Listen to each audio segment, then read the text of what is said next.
Ladies and gentlemen, welcome to another episode of the Grant's Interest Rate Observer podcast. I am Jim Grant, and joining me today, as always, is the great Evan Lorenz, the deputy editor of Grant, sitting directly across from me. And to my left, as you might imagine, is the man at the controls, Eric Whitehead.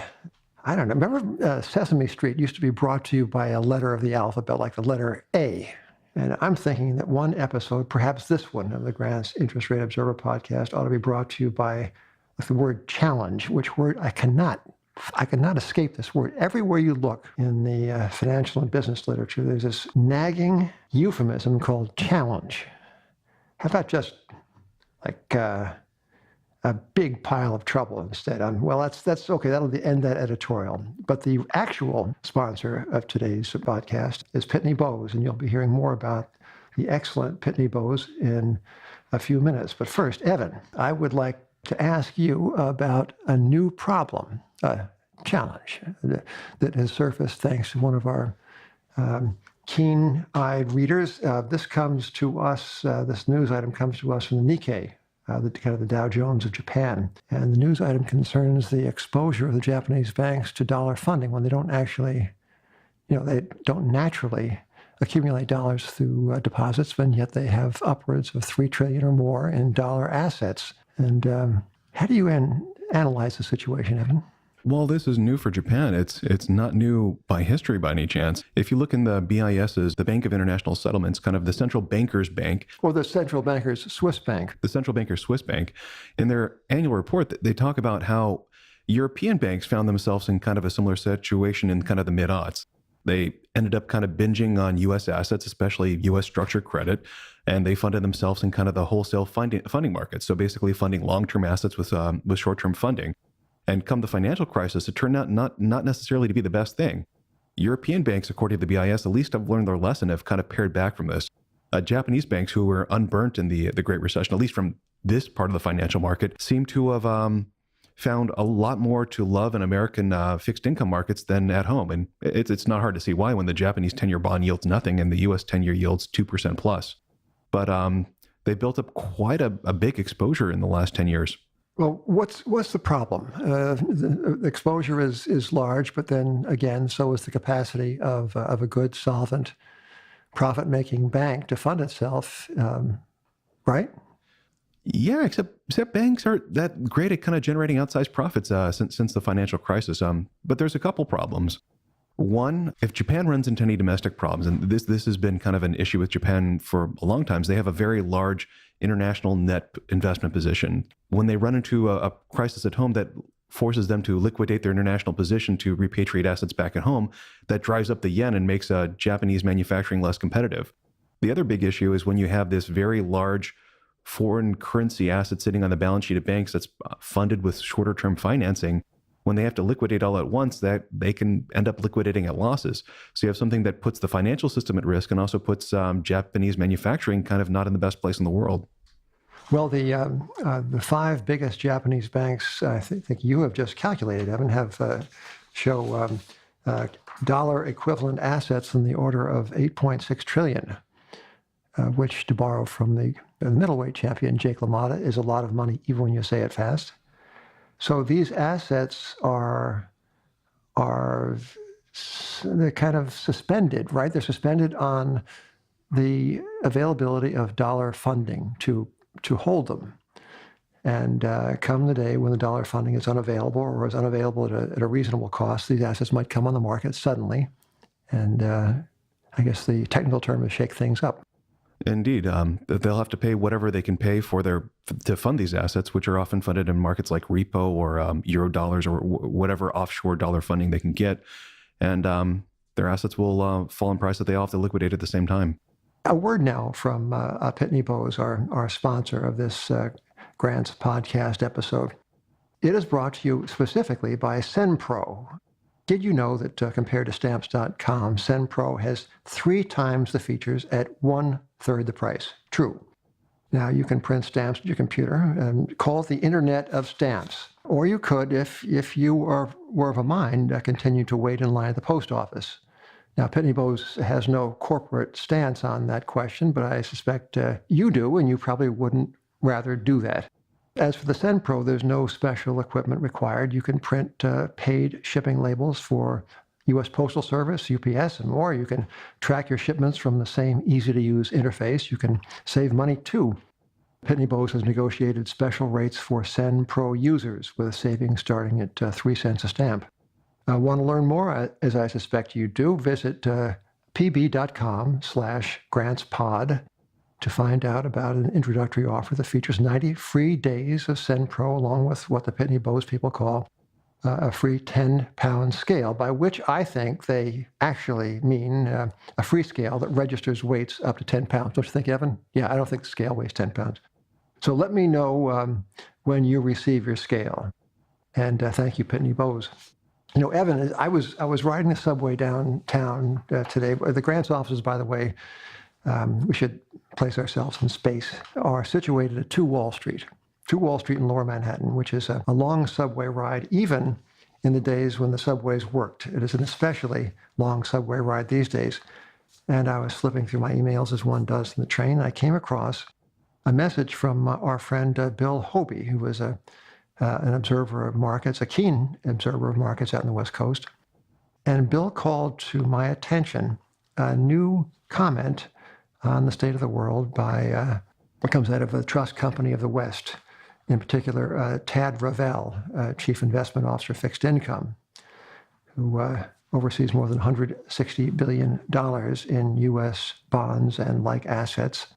Now, here is Bill's introduction to this quite arresting commentary by Tad. It says Bill, it is pretty amazing when one of the top officers at a huge institutional money manager like TCW comes out sounding more like David Stockman than David Stockman. And indeed, Tad does. That's the fact. Tad sounds a lot like the biggest bear I know, David Stockman. And here is the conclusion that Tad writes, quote, "Times were when central banking was an honest profession. Asset prices are not meant to be arbitrary quantities that are to be steered or targeted by central bankers. The signs of late cycle excess continue to spread, but faith abides in central banking stimulus." He uses those words in quotation marks. "We all do well to remember that when markets lose focus on the fundamentals, there is danger at the door." All right. That sounds like our kind of guy, Evan, Tad Ravel. I dare say if we've known Tad at Grant since he was kind of a newbie on a commercial paper trading desk years and years ago, but he has certainly come into his own at TCW. What do you think of that observation?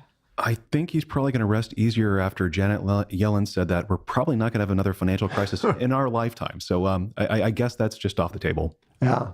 Well, the headline came the other day. Janet Yellen was reported, I think, by a very hasty Bloomberg reporter. Had to be hasty. Bloomberg is of the minute, saying Janet Yellen says no financial crisis in our lifetime. But, she disappointingly, she did insert the word probably, which, but I have a suspicion she really doesn't believe there's any chance of that, judging by the context of her remarks and her thought over the years. But it's really, I think that the Tad's comment, I call him Tad, though I have not been invited to, but I think that Mr. Ravel's comment, which is headlined, "The Fed's Quixotic Journey," bears reading. Perhaps the TCW people will make this available to anyone who asks. I dare say they should. What else? One thing that Yellen's comment reminds me of is I remember in kind of the mid-aughts, just as the financial crisis was heating up, Bernanke was at a dinner honoring Milton Friedman and his co-author, Anna Schwartz. And he said, Schwartz and Friedman, you were right. The Fed screwed up. We're not going to do it again. And the risk of the Great Depression is kind of off the table. Just at the time, the pressures for the Great Recession were building. Yeah. Well, this to me illustrates the empty bag that is monetarism.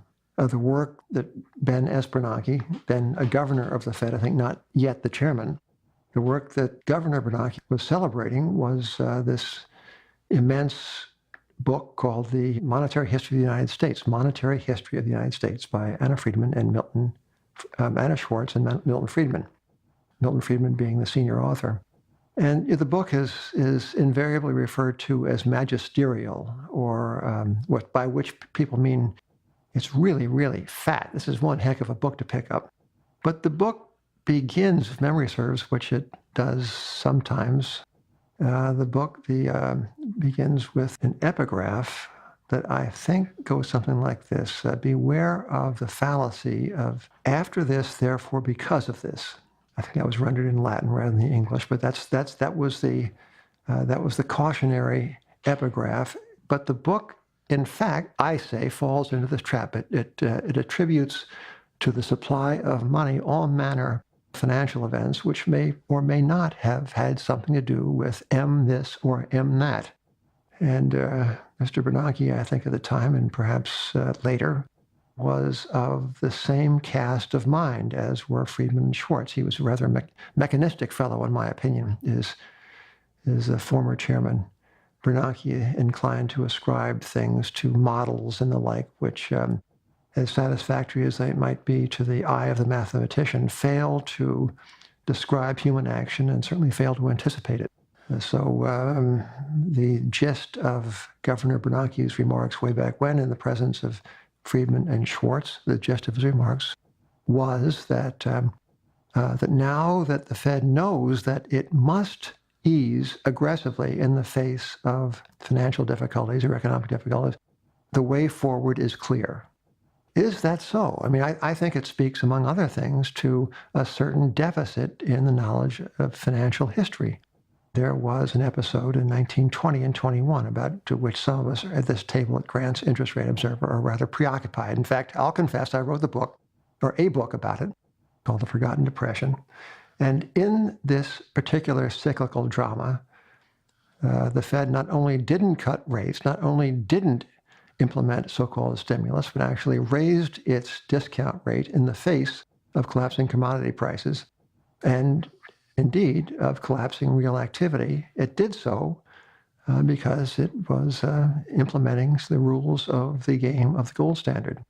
And that depression was brutal. It was sharp. It was costly in terms of employment. It was costly in terms of lives, of corporate profits, a distant third to jobs and lives, to be sure, but still it was costly in that regard. But it was rather short, 18 months, peak to trough. It had the earmarks of a depression as severe as that of 1929-33, but it ended. And something that doesn't seem to happen these days Evan, things don't seem to end as they did. These crises drag on and on without resolution. I mean, when is Puerto Rico going to get resolved? Illinois. 20 or 30 years, Illinois, yeah.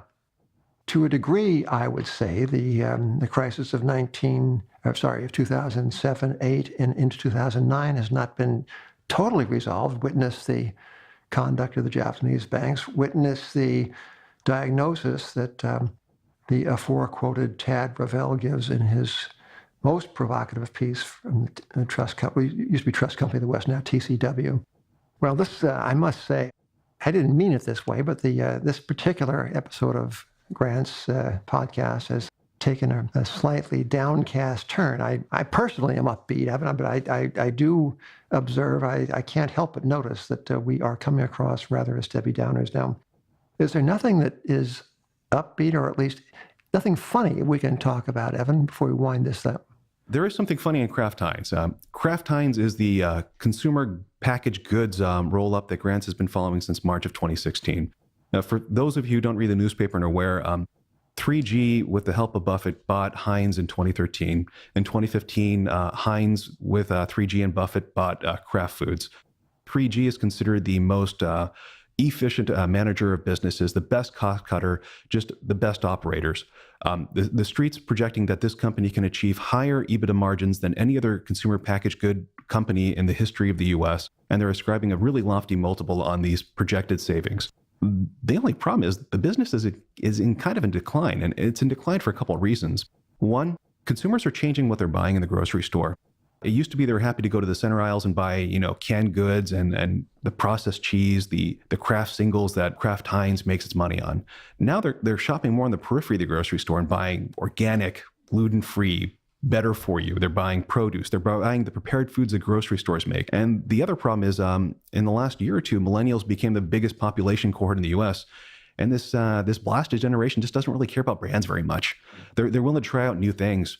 And they're also willing to try pretty much anything that their parents didn't buy, which is a problem for Kraft Heinz. Yeah, I've noticed that. So Kraft Heinz business is in decline, and it's not just us saying that. In the first quarter, the year-over-year declines in organic sales in the U.S. and Canada were 3.5% and 14.9%. That was the big one was in Canada. The big one is in Canada. It seems Canadians are no longer eating their Kraft dinners. So an analyst asked what I thought was a very reasonable question.